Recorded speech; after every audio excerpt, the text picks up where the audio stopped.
The Bjorem Speech Cluster Cues deck uses a train metaphor and assigns different parts of the cluster to the corresponding part of the train to help children see what sound they need to make and where or when. The cards can be lined up next to each other to provide a visual cue about how they need to join their sounds together in words. The cards are color-coded by initial cluster cues, combining cluster cues, final cluster cues, and the gap and schwa cues.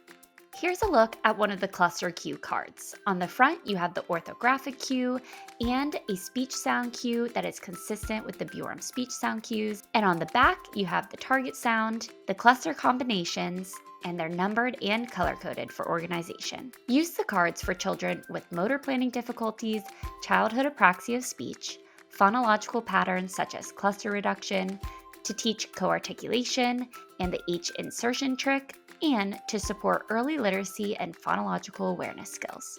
With that being said, these cards can be used to target a wide variety of goals. Let's look at some ideas. There are sounds included to work on high-frequency clusters such as S, L, and R clusters, as well as final cluster combination. Combine the engine card with 2 carriage cards to target 3-element clusters such as spring. Some clusters, when co-articulated, take on a voiced quality during co-articulation, such as SK sounding more like SG, SP sounding more like SB, and ST clusters sounding more like SD.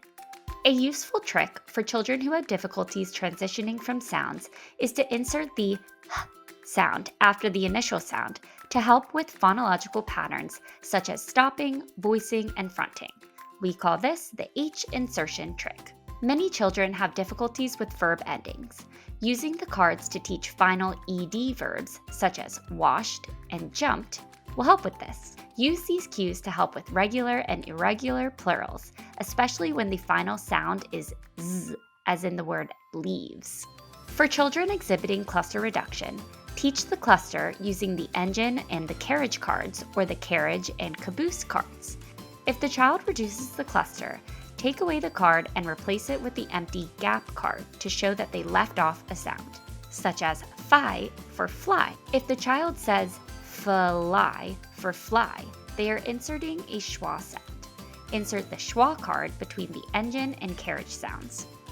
It can also be used if a child adds a schwa at the end of words, such as dog for dog. Simply combine the caboose and schwa card to show this. For children who leave gaps between clusters and have difficulties sequencing sounds, use the gap card in between cluster cards to show that the sounds were not joined. For example, if a child says slip instead of slip, you would use the S engine card plus the gap card plus the L carriage card to show this. Many children insert or have intruding sounds. This is frequently seen with phonological patterns such as stopping, where a child might say bun for fun. Use the cues to show the child what they are saying and consider the H insertion trick we have previously mentioned. If your child has phonological patterns such as gliding or fronting, and they substitute a W or L in blends, such as sweep for sleep, use the cards to show the child what they are actually saying and then what the goal is. You could say, let's try our singing sound instead of our fish sound, sleep. Use these cues alongside your other S cluster decks to show the cluster that goes along with the word you're targeting.